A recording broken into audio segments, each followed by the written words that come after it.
अच्छा जी, हम बात कर रहे थे टेम्परामेंट्स और फिजिकल हेल्थ की, जहाँ पे हमने फिजिकली देखा कि वो कॉलिक था, स्लीप प्रॉब्लम्स देखी थी, इंजरीज थी, एक्सीडेंट्स थे, हेडेक है, पेट में दर्द है। अब हम देखते हैं कि बच्चे के जो टेम्परामेंट और जो फिजिकल हेल्थ है, इसमें इनकी जो ग्रोथ पैटर्न्स होते हैं और ख़ास तौर पे खाने पीने के साथ एसोसिएटेड होते हैं, उसमें भी बड़ा रोल होता है। जैसे कुछ एक्सट्रीम केसेस देख लें, कुछ बच्चों के जो फीडिंग पैटर्न है उसमें हमें एक तरीका नज़र आता है जिसको हम कहते हैं फेलियर टू थ्राइव, यानी कि वो ग्रोथ उनकी सही नहीं हो रही होती। और कुछ बच्चे जो होते हैं उनके लिए ओबेसिटी आती है, मोटापा आता है। आजकल के दौर में हम देखते हैं कि बच्चों में मोटापा जो है वो बढ़ता चला जा रहा है। बहुत यानी कि अलार्मिंग फिगर्स हमारे पास आ रहे होते हैं कि बच्चे अपने उम्र में उनका वज़न ज़्यादा होता है।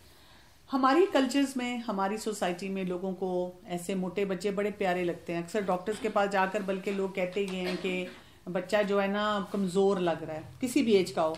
और जब डॉक्टर उनको चेकअप करता है, उनका वेट चेक करता है और कहता है कि आपके बच्चे का वेट तो बिल्कुल ठीक है, तो वो कहते हैं कि नहीं, भरा भरा जिस्म नहीं नज़र आता। तो मैं अक्सर उनको कहती हूँ कि आपको क्या चाहिए, मोटापा चाहिए। तो इसका हमें कैसे पता चलेगा कि हमारा बच्चा मोटापे की तरफ जा रहा है या वो हेल्दी पैरामीटर्स में उसका वेट है? बच्चों का अगर आप कहीं पे भी गूगल करके ग्रोथ चार्ट देखें तो उसमें एक नीचे की लाइन होती है और एक उसके ऊपर की लाइन होती है। बच्चा अगर 95th परसेंटाइल या उसके ऊपर है फॉर द एज, तो इसका क्या मतलब है? वो मोटापे की तरफ जा रहा है। उसका अपनी एज के लिए जो वेट होता है वो दरमियान में कहीं होना चाहिए, जो वो पूरा रेंज दी होती है ना उसकी। अब इसमें हमने ये देखना होता है कि ये बच्चा जो है क्या कैलोरीज ज्यादा ले रहा है, या ये बच्चा कैलोरीज इतनी नहीं ले रहा, उसको वो यूटिलाइज सही तरह से नहीं कर रहा, बर्न कम कर रहा है, उसका एक्टिविटी लेवल जो है वो कम है। क्योंकि लोग सिर्फ फौरन आकर ये कहना शुरू कर देते हैं कि जी हम इसको क्या करें, डाइटिंग कराएं, इसको रोकते रहते हैं, खाने से बाज नहीं आता। अब ये वाला जो बार सेट होता है बच्चे का खाने पीने का, ये तो बहुत अर्ली टाइम में होता है ना, जब आप वीनिंग शुरू करते हैं कि जैसे ही बच्चा 6 मंथ्स का होता है और उससे लेकर 1 साल तक की उम्र को पहुंचता है, तो हम ये देख रहे होते हैं कि वही वो टाइम है जब मदर्स बार बार खिला पिला रही हैं, कुछ ज़बरदस्ती दे रही हैं, चॉइस ऑफ फूड क्या कर रही हैं, और वहीं पे बच्चों के टेम्परामेंट्स आते हैं। मसलन अगर बच्चे का नेगेटिव मूड है तो वो ज़्यादा वेट गेन करेगा। क्यों? क्योंकि वो फंस कर रहा है बहुत ज़्यादा। जब वो फंस कर रहा है तो मदर उसको चुप कराने के लिए, सेटल करने के लिए ओवर फीड कर रही है।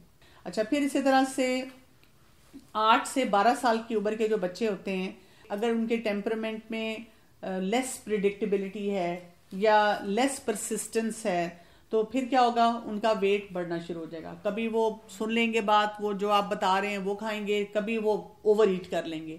तो हमें बच्चों के टेम्परामेंट्स को देखना चाहिए कि अगर मेरे बच्चे का ये टेम्परामेंट है तो अब मुझे उसको किस तरह गियर करना है, किस तरह उस डायरेक्शन में लेकर जाना है। अच्छा, इसी तरह हमारे पास ऐसे बच्चे आते हैं जिनका फेलियर टू थ्राइव होता है, यानी कि उनकी ग्रोथ ही नहीं हो रही होती। अब ये क्या होंगे? ग्रोथ चार्ट पे आप देखें तो ये 5th परसेंटाइल, ये बहुत नीचे होंगे। जो आपका वेट होना चाहिए उससे या कम होंगे या बिल्कुल नीचे की लाइन की तरफ आ रहे होंगे। कुछ केसेस ऐसे हो सकते हैं, कुछ इलाके ऐसे हो सकते हैं जहां पर बच्चों को न्यूट्रिशन ही पूरी नहीं मिल रही होती। कुछ पेरेंट्स ऐसे हो सकते हैं जो कि उनको बच्चों को फीड करना सही नहीं आता, तो वो उनको फीड नहीं कर रहे। जैसे अब इसमें टेम्परामेंट कौन सा होगा?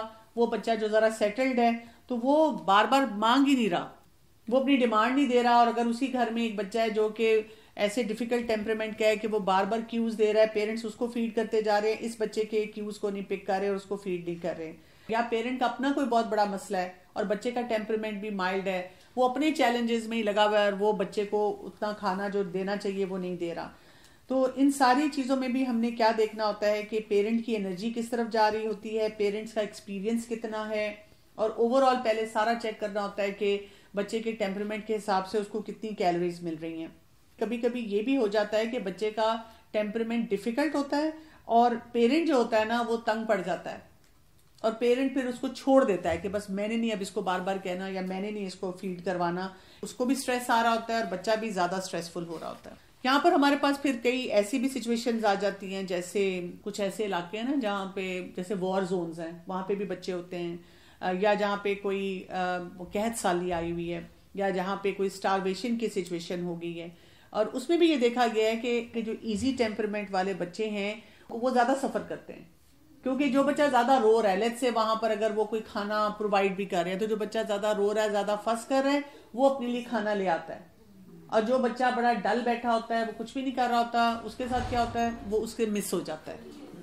बच्चों में हमने एक और जो हेल्थ पैरामीटर देखना होता है, वो उनके दांत हैं, टूथ डिके है। ये बहुत ही कॉमन मसला है। यानी बच्चे आते हैं, उनकी इतनी कैविटीज होती हैं, मदर्स की कंप्लेन ये होती है कि बच्चा खाना नहीं खाता, साथ ही वो कहती हैं कि हम इसको सब कुछ देते हैं। तो मैं यूजुअली, मेरा एक तरीका है एग्जामिनेशन में, मैं हमेशा जब भी ये कंप्लेन पेरेंट की होती है तो मैं दांत चेक करती हूँ। एक तो कैलोरिक इनटेक देखती हूँ, पेरेंट्स का पूरा लाइफस्टाइल देखती हूँ, और साथ में दांत चेक करती हूँ। क्योंकि अक्सर ऐसे पेरेंट्स जब किसी डॉक्टर के पास जाते हैं, बस उन्होंने मल्टीपल वो सिरप्स लिए होते हैं, ताकत की दवाइयाँ और वाइटामिन और सब कुछ, लेकिन उनको फर्क नहीं पड़ रहा होता। और बहुत से बच्चों में हमने ये देखा है कि उनका दांत जो होते हैं वो खराब होते हैं। इसमें खासतौर पे जो सामने वाले दांत जब खराब होते हैं, इसको हम कहते हैं कि बॉटल बेबी टीथ। मदर्स जो होती हैं बच्चों को प्रोलॉन्ग्ड वो करवाती हैं बॉटल फीडिंग, रात को, दिन में भी, रात में भी। और जो वो जूस और दूध दे रही है, उसका जो शुगर कंटेंट होता है वो क्या कर रहा होता है, वो बच्चे के सारे ये कैविटीज दे रहा होता है, और उसके सारे दांत जो होते हैं वो खराब हो जाते हैं। अब इसमें खासतौर पे देखे गए कौन कौन से फैक्टर्स हैं। जैसे सिंगल पेरेंट है, अब वो इतना ऑक्यूपाइड है, उसने फीडर दे दिया, बच्चा जो है पी रहा है, उसके दांत सारे खराब हो रहे हैं। घर के काम ऐसे जाते हैं। बच्चे की स्लीप डिस्टर्बेंस है, बच्चे का पैटर्न है स्लीप का ऐसा, वो कहती है कि सोता नहीं है वैसे, तो फिर वो फीडर मुंह में रहता है। या बच्चे को ज्यादा सूदिंग चाहिए, बच्चा जल्दी डिस्ट्रैक्ट हो जाता है। तो ऐसी तमाम सिचुएशन में वो फंसी बच्चा अगर माँ को लगता है, तो वो रात को उसको फीडर देती हैं। वैसे भी मैंने देखा है हमारे कल्चर्स में ना, एक फीडर देना बहुत मस्त समझा जाता है। अक्सर बच्चा पैदा होता है तो कहते हैं एक फीडर जरूर दे देना, बच्चे को आदत रहे। मैं अक्सर माओ को उस वक्त कहती होती हूँ कि आप किस चीज की बच्चे को आदत डालना चाह रहे हैं। ये तो वही बात आप कह रहे हैं कि बच्चे को पढ़ाना, इम्तिहान की तैयारी करवाना, लेकिन चीटिंग की आदत रखना, कभी कभी उसको कुछ पूछना पड़ सकता है। मतलब हर गलत काम की हम आदत डालना बहुत पसंद करते हैं। तो उनको मैं मना करती हूँ कि देखिए, इस तरह का काम बच्चों के साथ आप ना किया करें, उनको इस तरह की कोई आदत ना डालें। और इसी वजह से आप देखें कि बहुत से बच्चों के दांत जो होते हैं उस वक्त वो खराब होते हैं। और ये भी आप याद रखें कि अब माएँ जो होती हैं वो क्या करती हैं, इसी बुनियाद पे बच्चों को, क्योंकि वो बच्चा फंस कर रहा है, वो देती जा रही है, दांत खराब होते जा रहे हैं, उससे उसके ईटिंग पैटर्न्स भी खराब हो रहे हैं। माओं को तरीका नहीं आता कि अगर एक बच्चा उसको सूद करना है या उसको चुप कराना है, या अगर वो एक्सेसिव डिमांड के साथ आता है तो उसको मैंने कैसे मैनेज करना है। और जब ये दांत खराब होते हैं तो फिर वो कई दफा जब डेंटिस्ट के पास जाती हैं, तो डेंटिस्ट भी, क्योंकि वो पीडियाट्रिक डेंटिस्ट नहीं होते, उनको बच्चों को नहीं हैंडल करना आता, तो वो क्या करते हैं, वो भी कहते हैं कि ये तो जी दूध के दांत हैं, ये निकल जाएंगे और आप फिक्र नहीं करें, उसके बाद अच्छे आएंगे दांत, फिर ठीक आ जाएंगे। चाहे उसमें 5 साल लगने, 6 साल लगने, उस वक्त तक जितना इन्फेक्शन उनके अंदर जा रहा है और जितनी उनकी प्रॉब्लम्स है वो बढ़ रही है ना।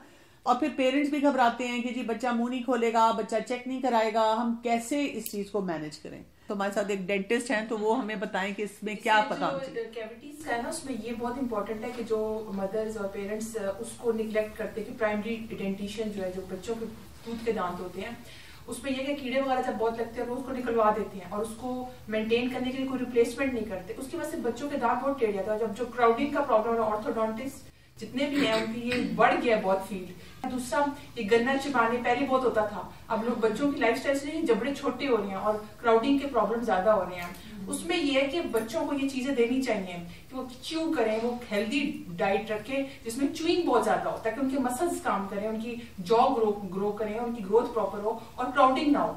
और ये तो थम सकेंगे, और जो बॉटल फीडिंग है इससे तो डिजास्टर्स हो रहे हैं, क्योंकि माँ पूरी ऑलरेडी ऑक्यूपाइड होती है।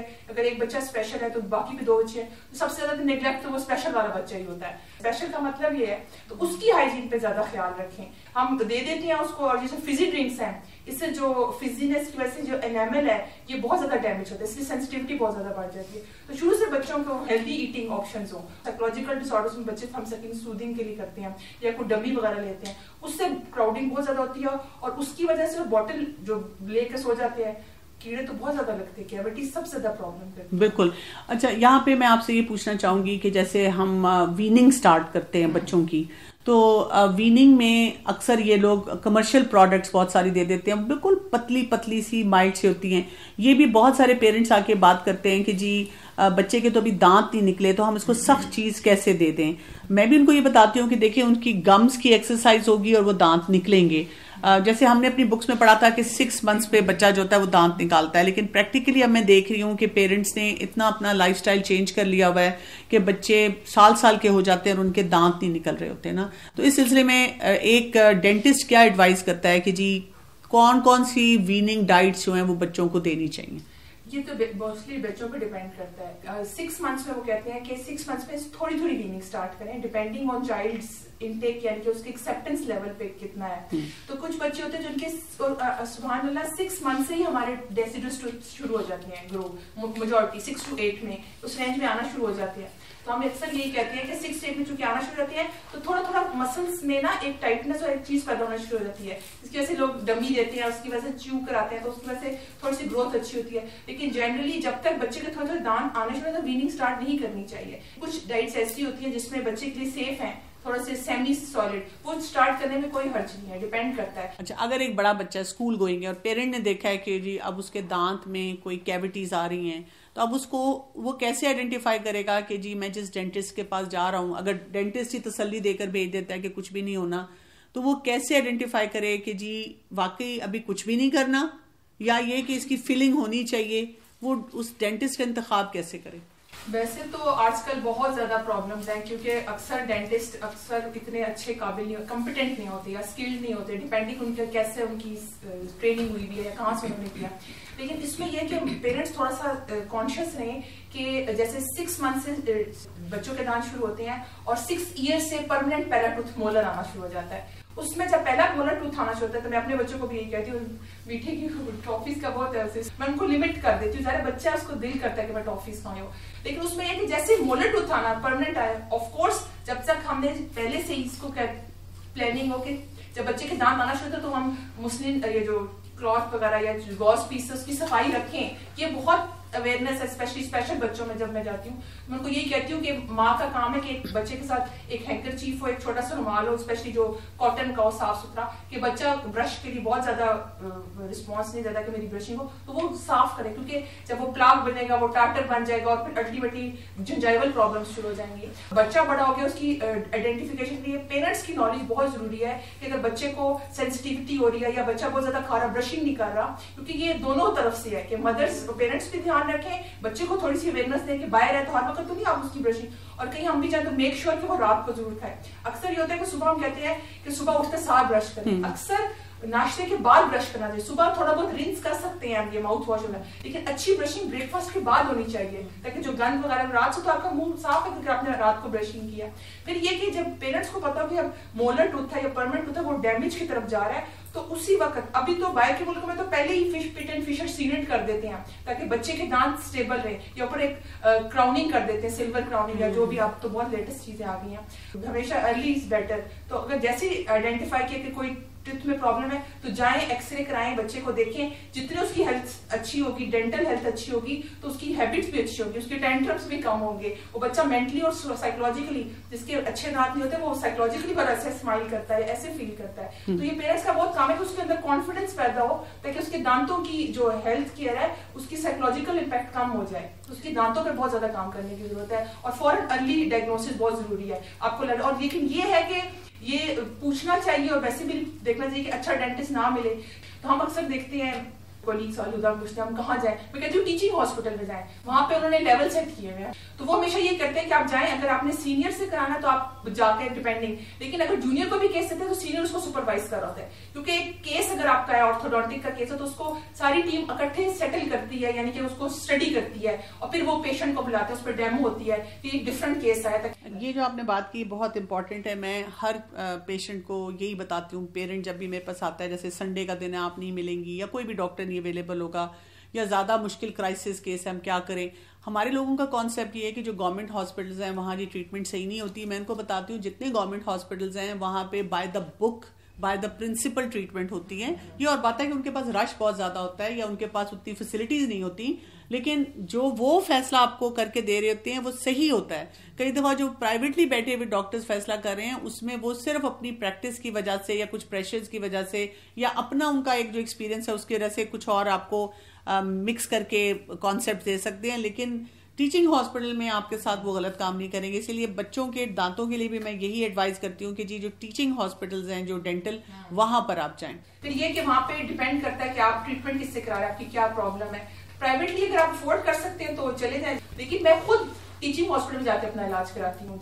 एक सवाल और है, बच्चों को क्या रेगुलर बेसिस पे ईयरली किसी डेंटिस्ट को दिखा देना चाहिए? क्योंकि कई दफा हमें नहीं पता चल रहा होता कि वहाँ पे दांत का कोई मसला आ रहा है। एवरी 6 months डेंटल टू जो है ना विजिट शुड बी मस्ट, क्योंकि ये इम्पोर्टेंट है। क्योंकि जितना हम नहीं जाते दिखाते पता चलता है कि वो अंडरलाइन जिंजाइवा में कोई प्रॉब्लम है, दांत हिल रहा है, हमें बिल्कुल लास्ट स्टेज में पता चलता है। जब यही तो प्रॉब्लम है, जब प्रॉब्लम एंड भी होती है, जब बच्चा खाना नहीं खाता आपके पास आता है। कई दफा होता है कि एज अ पीडियाट्रिशियन मेरे पास आया बच्चा और मुझे उन्होंने कंप्लेन किया पेरेंट्स ने कि जी बच्चा खाना नहीं खा रहा, और मैंने जब चेक करना शुरू किया तो उसके दांत में मुझे नजर आ रहा है कि कैविटीज हैं बहुत सारी और इसको चेक करवाना है। तो वो ये कहते हैं कि जी बच्चे को दर्द तो नहीं हो रही, बच्चा कंप्लेन ही नहीं कर रहा। हालांकि मैं उनको ये कहती हूँ कि बच्चे का ना खाना ही सबसे बड़ी कंप्लेन है कि वो नहीं खा सकता। इन अनसेड मैनर वो आपको ये मैसेज दे रहा है।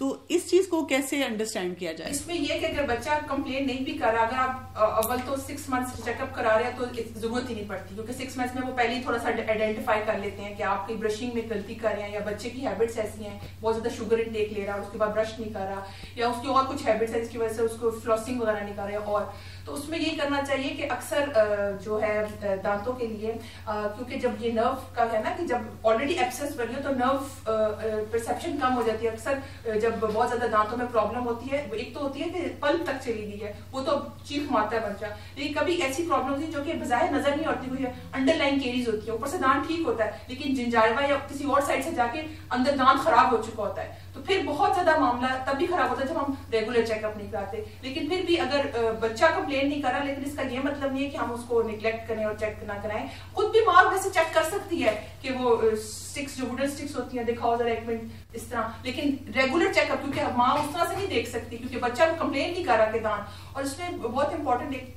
पॉइंट है कि जब बच्चे के दांत निकलवा दिए जाते हैं तो उसको रिप्लेस करना बहुत जरूरी है, क्योंकि जो ऑक्लूजन की प्रॉब्लम आते हैं ना, क्योंकि जब नीचे वाला दांत ऊपर वाले दांत से टकराता है तो वो अपनी जगह पे रहता है, जब एक दांत है ही नहीं और ऊपर वाला दांत ओवर ग्रो कर जाता है, उसकी वजह से फिर बाद में बच्चों को बहुत प्रॉब्लम होती है। वो कहते हैं क्योंकि ये TMJ प्रॉब्लम सबको और स्ट्रेस बच्चों में ज्यादा आता है, क्योंकि वो प्रॉपर ऑक्लूजन नहीं होती, उससे कोई नर्व कंप्रेस हो रही थी, उसकी वजह से बच्चा साइकोलॉजिकली वो चीख के साथ, जिसको ट्राइजेमिनल न्यूरैल्जिया कहते हैं डेंटल टर्म में, और वो दांतों का सेहत का तो हम अपने पीछे रख लेते हैं ना, और हमें होता है और काम करते हैं। अच्छा, एक रेगुलर रूटीन में कोई बच्चा है, उसको सुबह से शाम तक उसको जैसे फ्लॉस भी करना है या उसको ये ब्रश भी करना है, फिर उसके साथ उसको जो भी डेंटल, यानी कि आप ये समझे हाँ माउथ वॉश है, तो डेंटल केयर में कोई थोड़ी सी रूटीन बता दें कि क्या पेरेंट को फॉलो करनी चाहिए बच्चे के साथ? आइडियली स्पीकिंग कहते हैं सबसे बेस्ट माउथ वॉश है नीम गर्म पानी में नमक डाल के आप अपने थर्मस में या छोटी बॉटल साथ रखें, वो सबसे बेस्ट है। उसके लिए आपके डेंटिस्ट के विजिट इतने कम हो जाएंगे, क्योंकि अगर आपके मसूड़े यानी कि गम स्ट्रांग है ना, तो आपके टीथ काफी हद तक स्ट्रांग रहते हैं। इसका ये मतलब नहीं कि मीठा खाते रहो और चॉकलेट्स वगैरह देते रहो, लेकिन गम्स जो है ना वो बेसिकली होल्ड करते हैं दांतों को, बोन्स और गम्स, क्योंकि हमारी बोन के अंदर दांत होता है और दांत जो है वो लिगामेंट्स के साथ बोन के साथ अटैच होता है, और गम्स उसको एक्स्ट्रा सपोर्ट करते हैं। जब खाना गम्स और दांत के बोन्स के अंदर फंसता है ना और हम उसको साफ नहीं करते, तो आहिस्ता आहिस्ता आहिस्ता जिंजाइवा इसकी रिसेक्शन शुरू हो जाती है।